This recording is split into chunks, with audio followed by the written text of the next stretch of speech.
তৎসৎ। ওম তৎসৎ। ওম তৎসৎ। ওম অখণ্ড মণ্ডলাকার ব্যাপ্তং येन চরাচরম তৎপদং দর্শিতং येन তস্मै শ্রী গুরবে নমঃ। ওম মূকং করোতি বাচালং পঙ্গুং লঙ্ঘয়তে গিরিম যৎকৃপাতমহং বন্দে পরমানন্দমাধবম। শ্রীমদ্ভগবদ্গীতা সপ্তদশ অধ্যায় শ্রদ্ধাত্রয় বিভাগ যোগ। মানব জীবনের জন্ম এবং জীবনকে সার্থক করার জন্য আমাদের যা করণীয় তা এই সপ্তদশ অধ্যায়ে ভগবান ব্যক্ত করেছেন। এটি একটি সুন্দর পূর্ণাঙ্গ জীবন দর্শন। এটি জীবন চলার পথে একটি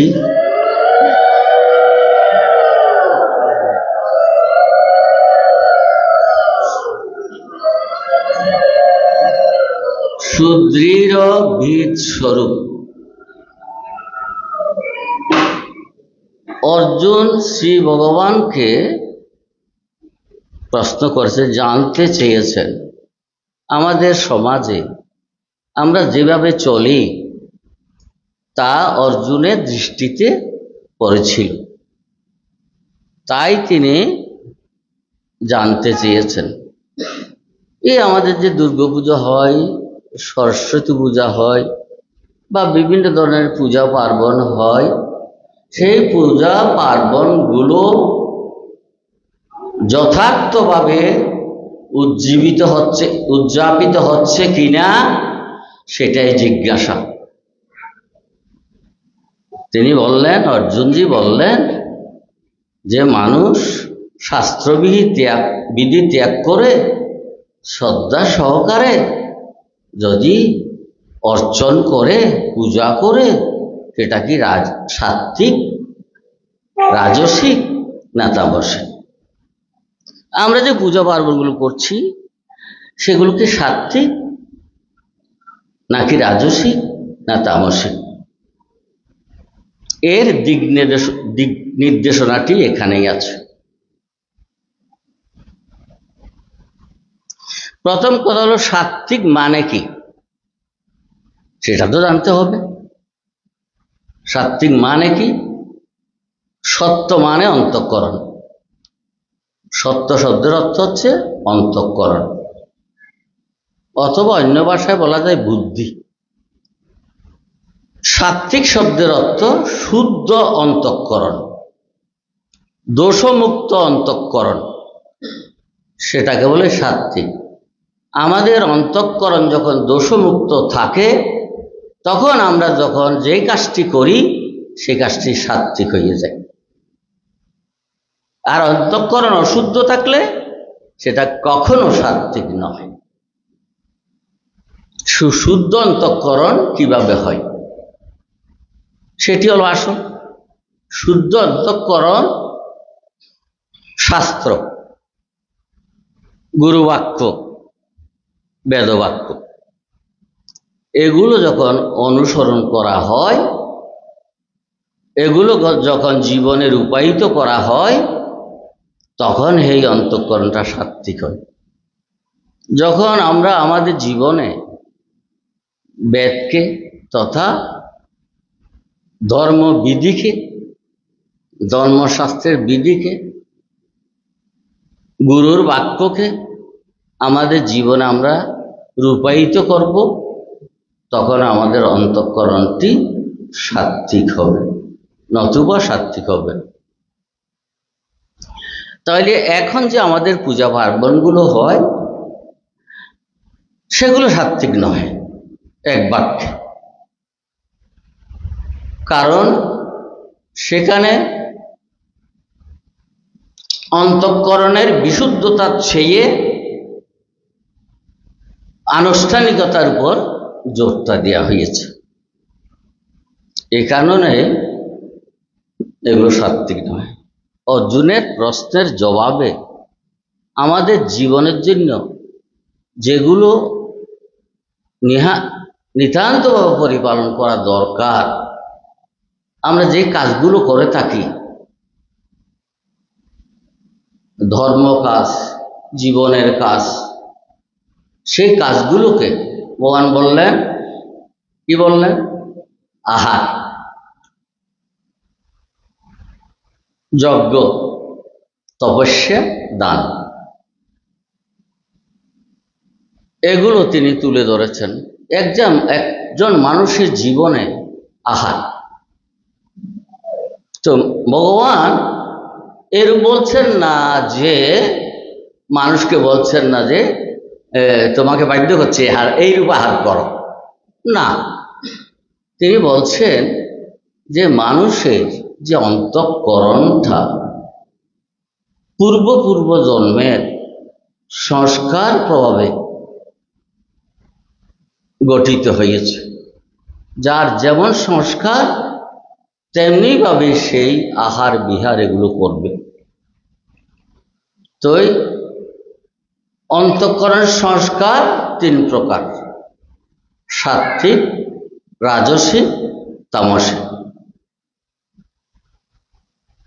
তো সাত্ত্বিক অন্তঃকরণ যাদের, তারা সাত্ত্বিক আহার গ্রহণ করে। রাজসিক অন্তঃকরণ যাদের, তারা রাজসিক আহার গ্রহণ করে। তামসিক অন্তঃকরণ যাদের, তারা তামসিক আহার গ্রহণ করে। ভগবানজি বললেন, তো সাত্ত্বিক আহার কি? ভগবান বললেন, রস্যা স্নিগ্ধা স্থিরারিদ্যা আহারা সাত্ত্বিক প্রিয়। তিনি বললেন, কিভাবে বললেন?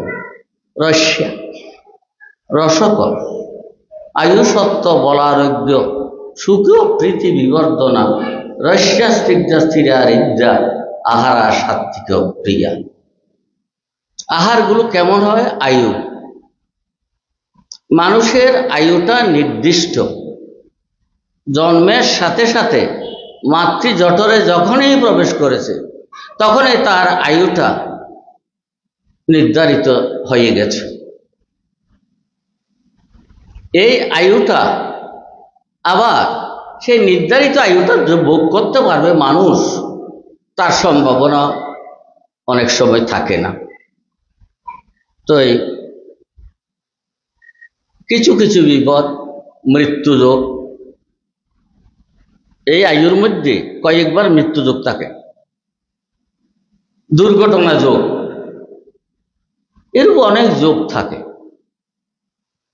তো আয়ু সত্য, আয়ুটা সংরক্ষিত হবে। যতটুকু আয়ু ভগবান আমাদের জন্য নির্দিষ্ট করেছেন, সেই আয়ু সংরক্ষিত হয় সাত্ত্বিক আহারে।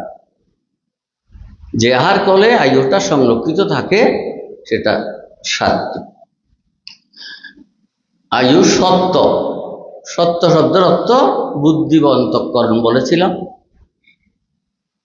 বুদ্ধিটাকে শুদ্ধ রাখে, অন্তঃকরণটাকে শুদ্ধ রাখে যে আহারগুলো, সেগুলো সাত্ত্বিক, এই সত্য।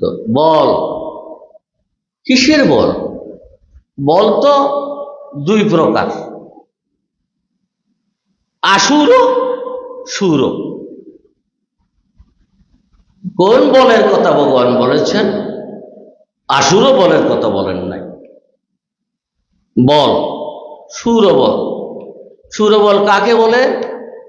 যেই বল, যেই শক্তি, যে তেজস্বিতা ভগবানের ধ্যানে, ভগবানের উপাসনায়, ভগবানের স্মরণে মননে নিয়োজিত রাখে, তাকে উত্তরণ করিয়ে দেয়, সেই বলের কথা বলা হয়েছে। এমন বল শরীরে সঞ্চিত হয় ওই আহারের দ্বারা, যে বলের দ্বারা ভগবানের চিন্তন, ভগবানের মনন, স্বরূপের চিন্তন এগুলো করা যায়। বলা আরোগ্য, আরোগ্য, আরোগ্য মানে রোগ না হওয়া। রোগ মানুষের মধ্যে দুই কারণে রোগ হয়। একটা হচ্ছে সেই রোগকে প্রতিরোধ করা যায় না,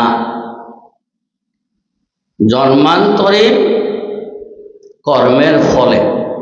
পূর্ব জন্মে আমরা যেরূপ কর্ম করেছি সেই কর্মের ফলস্বরূপ এই জন্মে কিছু রোগ হবে, সেটা প্রতিরোধ করা যাবে না, হবে। আর বাকি রোগগুলো সব আগন্তুক। এই রোগগুলো আমাদের আচার আচরণ, খাওয়া দাওয়া, বিচরণ ইত্যাদির কারণে হয়ে থাকে।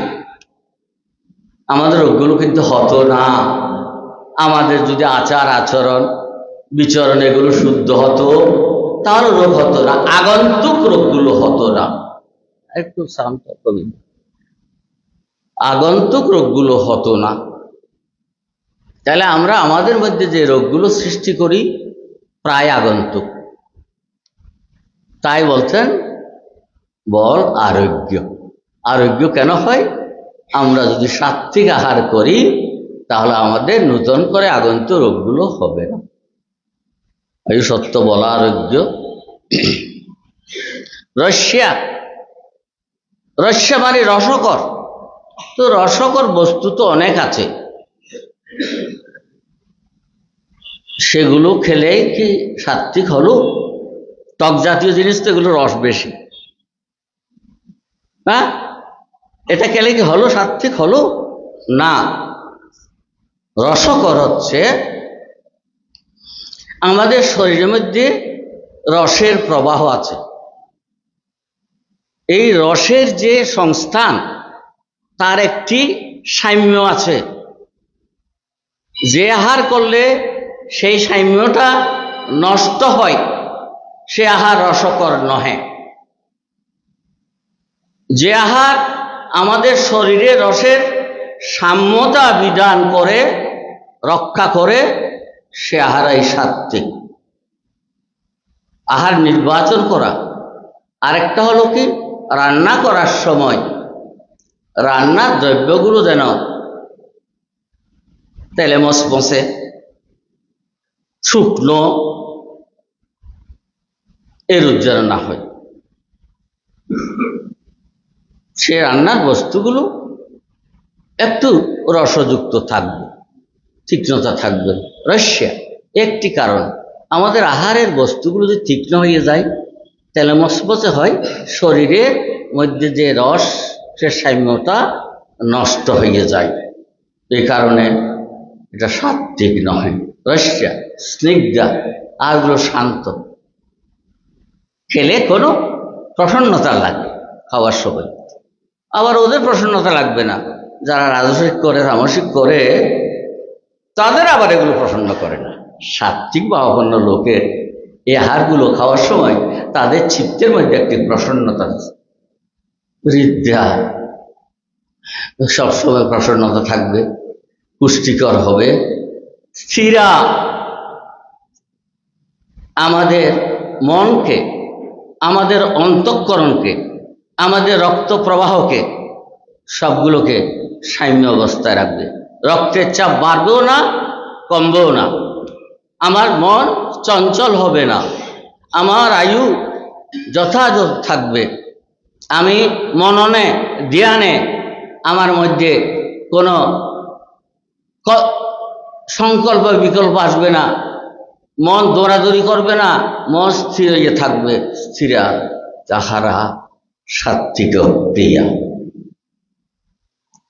এইভাবে ভগবানজি বলেন আহারের কথা। তার রাজসিক কাট্টম্ল লবণাত্তুষ্ণ তীক্ষ্ণ রুক্ষ বিদাহীন আহারা রাজশ্রেষ্ঠা দুঃখ শোকাময় প্রদা। আহারের বর্ণনা দিলেন। সেই রাজসিক আহারগুলো কিন্তু কটু। কটু মানে তিতা। তিতা তো তিতা কি লোকে খাবে না? খাবে, বেশি যেন খাওয়া না হয়, বেশ গ্যাপ দিয়ে দিয়ে খেতে হবে। যেমন নিম্ব তিতা খাওয়ার একটা পরামর্শ ডাক্তাররাও দিয়ে থেকে থাকে না। না, ডাক্তারের পরামর্শ ঠিক হবে না। কেন হবে না? আমাদের সনাতন বিজ্ঞান সেই স্তরে তারা পৌঁছতে পারেনি। সেই স্তরে পৌঁছা বড় সুকঠিন ব্যাপার। ডাক্তারের পরামর্শ আমার শাস্ত্রের নির্দেশ, দুইটার মধ্যে একটা সামঞ্জস্য করে চলার ব্যবস্থা করা ভালো। ডাক্তারের পরামর্শ না ধরার জন্য বলছি না, ওনার পরামর্শ ধরা হবে, আমার শাস্ত্রের পরামর্শটা নেওয়া হবে। দুইটার মধ্যে একটা সামঞ্জস্য করে চলতে হবে। নিমতিতা খাবো তো কত, 15 দিন একবার খাবো, মাসে একবার খাবো। হ্যাঁ, তিতা বস্তুগুলো কম খেতে হবে। হ্যাঁ, কটু, অম্ল, টক। বাবা, টক খাওয়ার জন্য তো দক্ষিণ ভারতের মধ্যে ওরা টক খায় বেশি। অম্ল, লবণ নিষেধ। তো লবণ ছাড়া কি মানুষ চলতে পারবে? তো আচার্য শঙ্করজি বললেন যে না না না, লবণ নিষেধ নয়, অতি লবণ খাবে না। এই অতিকটটা সব শব্দের সাথে লাগিয়ে দাও। অতি তিতা, অতি কটু মানে অতি তিতা, অতি লবণ, অতি উষ্ণ ইত্যাদিতে অতিটা সব জায়গায় লাগিয়ে দাও। অতি খাবে না। এটা করে লবণটাকে কোনো প্রকারে গ্রহণ করার পরামর্শ দিয়েছেন আচার্য শঙ্করজি। কিন্তু ভগবান শঙ্করজি লবণটা নিষেধ করেছেন কাদের জন্যে? যোগীদের জন্য, যারা প্রাণের কাজ করে, প্রাণায়াম করে, তাদের জন্য নিষিদ্ধ করেছেন লবণটা। তো ডাক্তাররা বলবে লবণ ছাড়া কেমনে চলবে? ব্লাডের, রক্তের প্রবাহ তো লবণে করে, এটা বলবে। হায় রে ভগবান, আমরা ছোটকালে যখন এই খাদ্যাভ্যাসটা ধরানো হচ্ছে, সাবু খাওয়ানো হচ্ছে, বার্লি খাওয়ানো হচ্ছে, সেখানে আস্তে করে একটু একটু লবণ মিশিয়ে দিল। এই লবণের অভ্যাসটা আমাদের হয়ে গেছে। এইভাবে আমাদের শরীরটা লবণায়িত হয়ে গেছে। এই কারণে আমরা লবণ ছাড়া আমাদের চলে না। কিন্তু ভগবানজি প্রকৃতির প্রত্যেক বস্তুর ভিতরে লবণ দিয়ে দিয়েছেন। এক্সট্রা লবণের প্রয়োজন হয় না, কিন্তু এক্সট্রা লবণ খেতে খেতে আমাদের সেটা হয়ে গেছে। যারা যোগী, যারা প্রাণের কাজ করবে, তারা লবণ না খাওয়া তাদের জন্য মঙ্গলজনক। উষ্ণ জিনিস খাওয়া ভালো না, মাইল জিনিস খাওয়া ভালো। উষ্ণ, তীক্ষ্ণ একেবারে এমনভাবে ওই যে বাজা ভরা পোড়া জিনিস আছে। বিদাহী খেলে জ্বালা করে। আজকে খাচ্ছিলাম, বাবা রে বাবা, কি খেতাম আমি, কি করব বুঝতে পারছি না। বললাম চিনি আনো, চিনি মিশালাম ওখানে, আবার পায়েস দিয়েছিল, পায়েসও মিশিয়েছি তার তীব্রতা কমানোর জন্য। তো এই যে যা বিদাহী, তা শরীরের যন্ত্রটাকে নষ্ট করে দেবে বিদায়ী হলে। এগুলো রাজসিক। আর তামসিক গুলো কিলো, হ্যাঁ, পচা, জাত জামং গত রসং পুতি পর্যুষিতঞ্চ যত উচ্ছিষ্টম চামেদ্যম। তাহলে কি বলা হলো? জাত জামং, জাম শব্দের অর্থ 3 ঘন্টা 1 প্রহর। জাত জামং, যে খাদ্য 1 প্রহর আগে তৈরি করা হয়েছে সেটা নষ্ট, এটা খাওয়ার বিধান নেই। জাত জামং গত রসম, রসটা শুকিয়ে গেছে, রস আর নাই। পুতি গন্ধযুক্ত, পর্যুষিতম বাসি, পূর্বদিনে রান্না করা। এগুলো তামসিক আহার, তামসিক প্রকৃতির মানুষগুলো এগুলো খায়। আমাদের মনে আছে ছোটকালে বাজার থেকে পচা ইলিশ মাছ কিনে আনতো নিশুন্দা পাতা দিয়ে রান্না করার জন্যে। এই যে পচা খাওয়ার যে একটা প্রবৃত্তি, এটা তামসিক অন্তঃকরণের প্রভাব। হ্যাঁ, এগুলো আমাদের সমাজে থাকে। তো ভগবানজি বললেন,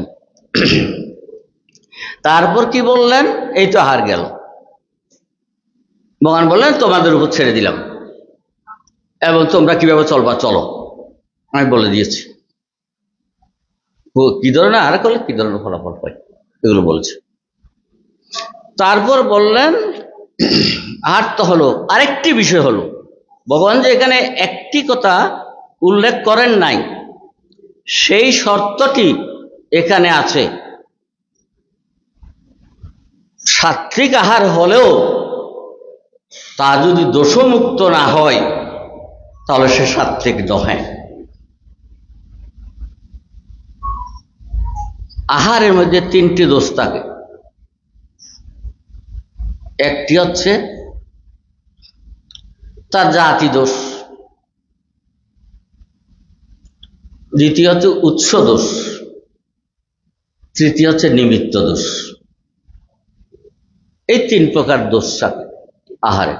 সবগুলো আহারগুলো সাত্বিক, আমরা বেছে বেছে নিয়েছি, রান্না করা হচ্ছে, কিন্তু এখানে দোষমুক্ত কিনা সে আমাদের বিবেচনায় আছে কিনা দেখতে হবে। প্রথম হচ্ছে জাতি দোষ।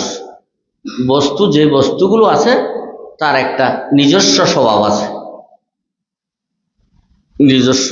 যেমন ধরুন আমাদের শাস্ত্রে কতগুলো দ্রব্য নিষিদ্ধ করা হয়েছে। যেমন ধরুন সিসিঙ্গা, সিসিঙ্গা একটা সবজি,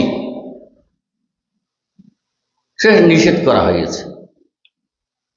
সেটার একটা জাতি দোষ আছে, আমরা তো জানি না কি দোষ। পেঁয়াজ, এটা জাতি দোষ আছে, সে খেলে উত্তেজনা হয়, তার গন্ধ তো আছে, মুখে ঝাঁস লাগে। এরূপ জাতি দোষ, প্রত্যেকটা দ্রব্যের একটা জাতিগত গুণ আছে, একটা প্রপার্টি আছে, জাতি দোষ। উৎস দোষ, দ্রব্যের সংগ্রহটা কিভাবে হয়ে গেছে, সংগ্রহটা, এটা হচ্ছে উৎস দোষ। অসৎভাবে উপার্জিত অর্থের দ্বারা সংগৃহীত সাত্বিক হলেও, দ্রব্যগুলো সাত্বিক হলেও তার সাত্বিকতা নষ্ট হয়ে গেছে উৎস দোষের কারণে। উৎস দোষ এমন প্রভাব। তো এই গেল, আরো অনেক দোষ আছে। নিমিত্ত দোষ, নিমিত্ত দোষ মানে অন্নের মধ্যে, ব্যঞ্জনের মধ্যে পোকা, চুল, নখ ইত্যাদি যদি পড়ে থাকে, এটা নিমিত্ত দোষ। এগুলো সাত্বিক হয় না। আহার প্রস্তুত করতে হলে এই সাত্বিকতা লাগে। যজ্ঞ, যজ্ঞ 3 প্রকার। যজ্ঞ কাকে বলে? যজ্ঞ হচ্ছে ঈশ্বরের প্রীতির নিমিত্ত যে কর্ম করা হয় তাই যজ্ঞ। ঈশ্বরের প্রীতির নিমিত্ত। তো প্রশ্ন জাগে, ঈশ্বর আর ঈশ্বরের প্রীতি অপ্রীতি কি প্রশ্ন জাগে। ঈশ্বরের প্রীতি মানে মানুষের অন্তরের প্রীতি, সাত্ত্বিক প্রীতি, দিব্য চেতনার প্রীতি। দিব্য চেতনার প্রীতি যে কর্মের দ্বারা জাগে তাকে বলা হয় যজ্ঞ। ঈশ্বরের প্রীতির নিমিত্ত যা কিছু করা হয় তাকে যজ্ঞ বলে। তো যজ্ঞ কখন সাত্ত্বিক হয়? যখন কর্তব্যবোধে ফলাকাঙ্ক্ষা রহিত হইয়ে নিষ্ঠা সহকারে শাস্ত্রবিধি মেনে কাজটি করা হয়। যে ঈশ্বরের প্রীতি নিমিত্ত, নিজের মধ্যে দিব্য প্রীতি জাগানোর নিমিত্ত আমরা যখন কোনো কাজ করব, সেই কাজের মধ্যে কোনো ফলাকাঙ্ক্ষা থাকবে না, নিষ্ঠা থাকবে, নিপুণভাবে কাজটি শেষ করার জন্য প্রেরণা থাকবে, শাস্ত্রবিধি অনুসারে কাজটি হবে, তাইলে সেই যজ্ঞটি সাত্ত্বিক হয়। আর নাইলে আমরা যজ্ঞ যদি ফলাকাঙ্ক্ষা নিয়ে যখন কর্ম করা হয়, নিজেকে প্রকাশ করার জন্য, প্রচার করার জন্য যখন কর্ম করা হয়, সেগুলো রাজসিক। আর ভ্রান্তি বসে, মোহ বসে যা করা হয় সব তামসিক। তার ভ্রান্ত ধারণার বসে যেগুলো করে সব তামসিক। এই যজ্ঞকে ভাগ করে দিলেন। আচ্ছা, তপস্যা। তপস্যা তিন প্রকার: কায়িক, মানসিক, বাচনিক। এই তিন প্রকার তপস্যা। তো কায়িক তপস্যা কিরূপ? দেব, দ্বিজ, গুরু, জ্ঞানী সম্মান করা, পূজা করা, অর্চনা করা,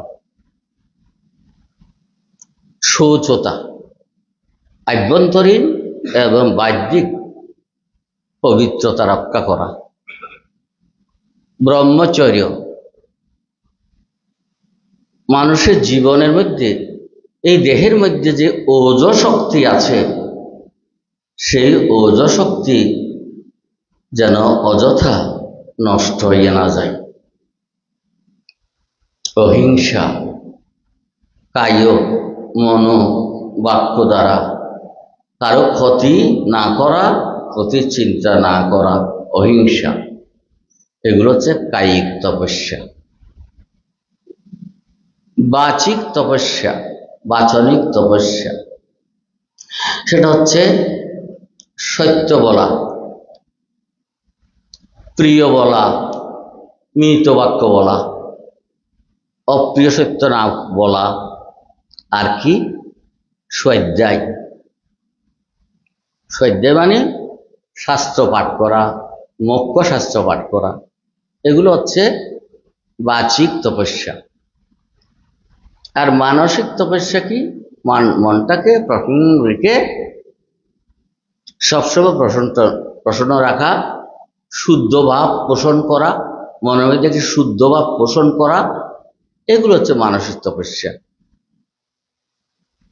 এই যে কায়িক, বাচিক আর মানসিক, এই তিন প্রকারের তপস্যা যখন ফলাকাঙ্ক্ষা ত্যাগ করে শাস্ত্রের বিধান অনুসারে অনুষ্ঠিত হয়, তখন সেটা সাত্ত্বিক হয়।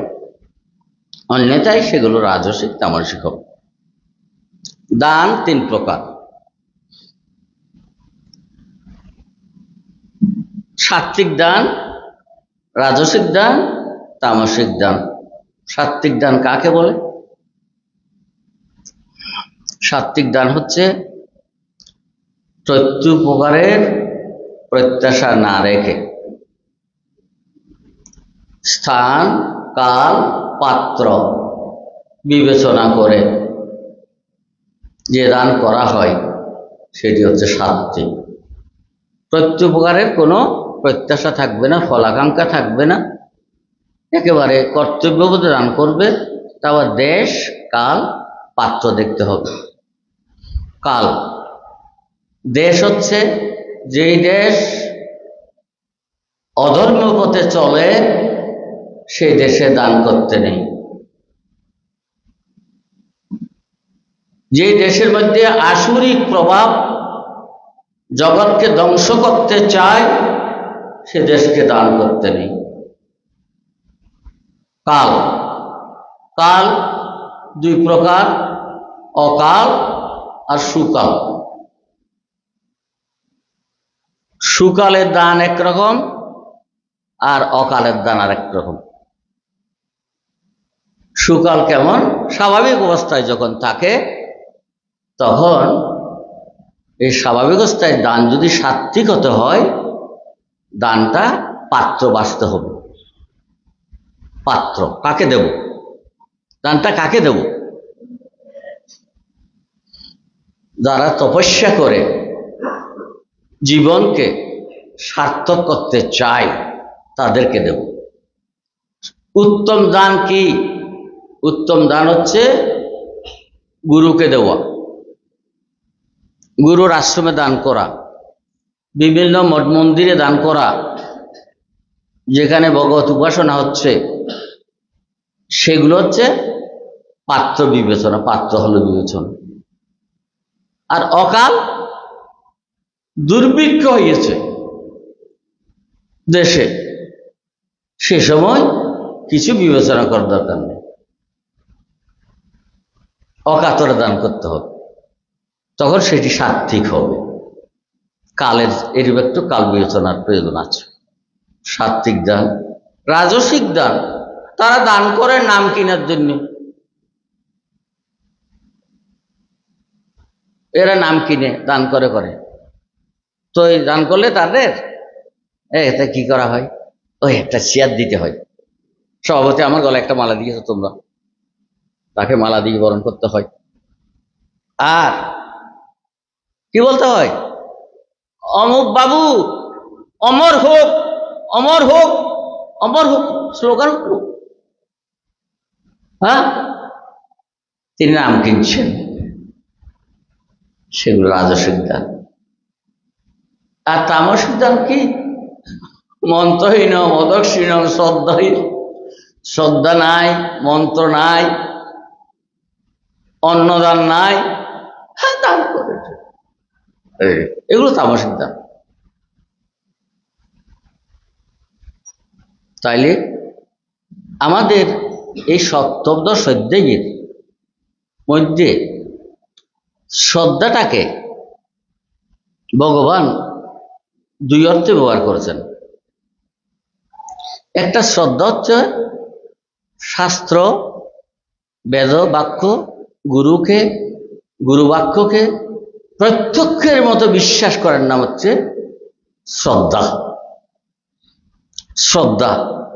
আর এখানে ভগবানজি সেটা যেমন বলেছেন শ্রদ্ধা, অপরদিকে শ্রদ্ধা বলতে তিনি বুঝিয়েছেন প্রাণের প্রেরণা, আকুতি, অনুরাগ, সেটাও বুঝিয়েছেন। কেমন বলা হলো? প্রশ্নে বলা হয়েছে যারা শাস্ত্রবিধি ত্যাগ করে, তো শাস্ত্রবিধি যারা ত্যাগ করতে শ্রদ্ধা ত্যাগ করেছে, হয়ে গেল। কারণ শাস্ত্র, গুরুবাক্য একে প্রত্যক্ষের মতো বিশ্বাস করার নাম শ্রদ্ধা। তো যারা শাস্ত্রবিধি ত্যাগ করলো, তো শ্রদ্ধা ত্যাগ করা হয়েছে। আবার বলা হয়েছে শাস্ত্রবিধি ত্যাগ করে শ্রদ্ধা সহকারে অর্চন করে, তার অর্চনটাকে সাত্বিক, রাজসিক না তামসিক? তাহলে শ্রদ্ধার দুইটা অর্থ হয়। একটি হচ্ছে কি অনুরাগ, অন্তরের অনুরাগ। শাস্ত্রবিধিটি তার ধারে কাছে নেই, কিন্তু অন্তরে একটি অনুরাগ আছে। সেইভাবে যদি অর্চন করা হয় তাহলে সেটি সাত্বিক, রাজসিক না তামসিক হবে। হ্যাঁ, তো ভগবানজি সরাসরি এগুলো জবাব দেন নাই, বিস্তৃতভাবে আলোচনা করেছেন এবং তিনি বুঝাতে চেয়েছেন শাস্ত্র লাগবে। সব কথায় সাত্ত্বিক শব্দটি ব্যবহার করার ফলে শাস্ত্র লাগবে। অন্তঃকরণ শুদ্ধ হয় কিসে? বেদবিধিতে, শাস্ত্রে, গুরুবাক্যে অন্তঃকরণ শুদ্ধ হয়। অন্তঃকরণ শুদ্ধ হলে অন্তঃকরণ সাত্ত্বিক হলো, তাহলে সব সাত্ত্বিক হয়ে যাবে। কাজেই শ্রদ্ধা বেদবাক্যে, গুরুবাক্যে প্রত্যক্ষের মতো বিশ্বাস করার নাম শ্রদ্ধা। বেদবাক্যে তথা ধর্মের যে আমাদের অনুশাসন আছে, সেই অনুশাসনের প্রতি যদি আমাদের মান্যতা না থাকে, তাহলে শ্রদ্ধা সাত্ত্বিক হলো না।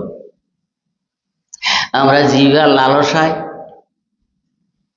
কি ধরনের আহার করি সেগুলো বিচার করি না। কত নিষিদ্ধ আহার গ্রহণ করি, আমরা নিষিদ্ধ আহার গ্রহণ করি, সেদিকে আমাদের হোশ নেই। আমরা করি, মনে করছি আমি সাত্ত্বিক জীবন যাপন করছি, কিন্তু না, নিরামিষ খাচ্ছি। তো নিরামিষ খেলে কি সাত্ত্বিক হয়ে যায়? না, হয় না। নিরামিষ আমিষের মধ্যে ভগবান নেই।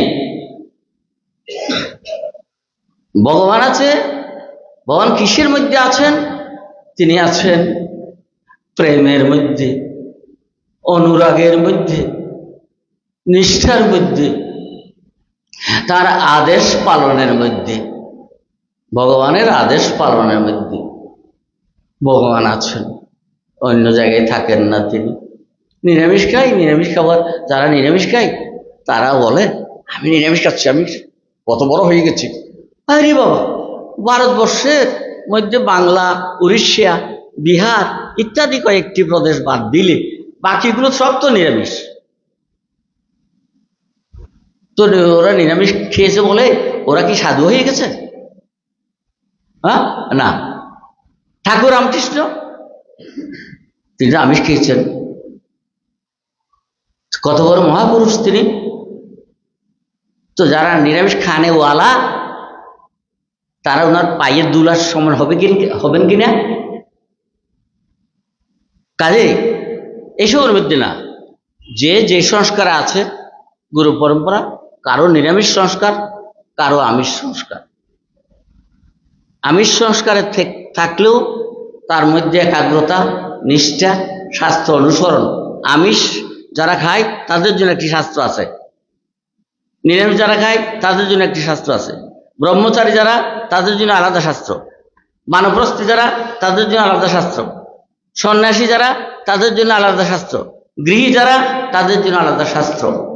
যার যেই শাস্ত্র প্রযোজ্য সেই শাস্ত্র অনুসারে জীবন যাপন করুক, ভগবানজি বললেন। তারপর বললেন, দেখো তোমরা তো ভগবানকে খুঁজতে চাও, পেতে চাও, তো তার কিন্তু তাকে চিনার, তাকে নির্দেশ করার, তাকে বুঝার, তাকে ডাকার তিনটি শব্দ আছে। ওম তৎ সৎ, এই তিনটি শব্দ দিয়ে ভগবানকে অর্চন করতে হয়। যারা ব্রহ্মবাদী তারা ওম উচ্চারণ করে যজ্ঞ, দান, তপস্যা ইত্যাদি করে থাকে। আর যারা নিষ্কাম মোক্ষার্থী তারা তৎশব্দ ভাবনা করে। যারা মোক্ষার্থী তারা তৎশব্দ ভাবনা করে। তৎশব্দের অর্থ অনির্দেশ্য, তাকে জাগতিক কোনো উপমা দিয়ে বোঝানো যায় না। তৎ অনির্দেশ্য, সেই তথের ধ্যান করেন তারা। অনির্দেশ্য পরমাত্মার, পরব্রহ্মের, পরমেশ্বরের ধ্যান করেন। আর সৎ, সৎ মানে যে কোনো ধরনের সৎকর্ম, মানুষ নিত্য নৈমিত্তিক যে কর্ম করে, এই পুত্রাদি জন্মোৎসব করে না, মাঙ্গলিক কাজ করে না, মাঙ্গলিক যে কাজগুলো করে এগুলোকে সৎ বলা হয়। সৎ মানে সাধু সাধু সাধু। যখন কোনো মানুষ একটি ভালো কাজ করে তখন তখন বলা হয় সাধু সাধু সাধু। এই সাধু শব্দ যখন উচ্চারিত হয়, সৎকর্মে সাধু, আমরা তো এখন না বুঝে সাধু বলে থাকি, সৎ অসৎ বিবেচনা করতে পারি না, তার সবগুলোকে আমরা সাধু সাধু বলে থাকি। না, সেরূপ নয়। সৎকর্মই সাধু কর্ম, এটা সৎ, সত্যের দিকে নিয়ে যায়, সতের সাথে যার পরিচয় করিয়ে দেয়, যেই কর্ম সৎ মানে যে নিত্য শাশ্বত অজর অমর, তার সাথে পরিচয় করিয়ে দেয়, সেটি হচ্ছে সৎকর্ম। এবং পরিশেষে উপসংহারে ভগবান বললেন, উপসংহারে বললেন, মন্ত্রটা বলি, অশ্রদ্ধয়া ভূতং দত্তং স্তপস্তৎ কৃতঞ্চ যৎ অসদিত্যুচ্যতে পার্থ নচৎ প্রত্যন ইহ। অশ্রদ্ধাপূর্বক ভগবান উপসংহার করলেন, অশ্রদ্ধাপূর্বক। অশ্রদ্ধা কাকে বলা হলো? বেদ এবং গুরুবাক্যে বিশ্বাস না করা, এটা অশ্রদ্ধা। আর কি? হৃদয়ের অনুরাগ না থাকা, এই দুইটা কাজ। অশ্রদ্ধাপূর্বক যদি কোনো তপস্যা, দান, যা কিছু করা হয়, সবকিছু অসৎ, সবকিছু অসৎ। অসৎ শব্দের অর্থ তার ফলটা খারাপ, ভালো না, ভালো ফল না, এই কাজ করার ফলটা খারাপ, অসৎ, নষ্ট, কর্মটাই নষ্ট হয়ে গেল। ইহকালেও তার কোনো কল্যাণ নেই, পরকালেও তার কোনো কল্যাণ নেই। ন ইহ ন প্রেত্য। ইহ মানে ইহকালে, প্রেত্য মানে পরকালে, দেহত্যাগের পর তার কোনো কল্যাণ হবে না। তার ইহকাল পরকাল দুইটাই নষ্ট, অশ্রদ্ধার কারণে। ওম তৎসৎ, ওম তৎসতম তৎসতম পূর্ণমদ পূর্ণমিদং পূর্ণাৎ পূর্ণমুদচ্যতে পূর্ণস্য পূর্ণমাদায় পূর্ণমেবাবশিষ্যতে। ওম শান্তি শান্তি শান্তি।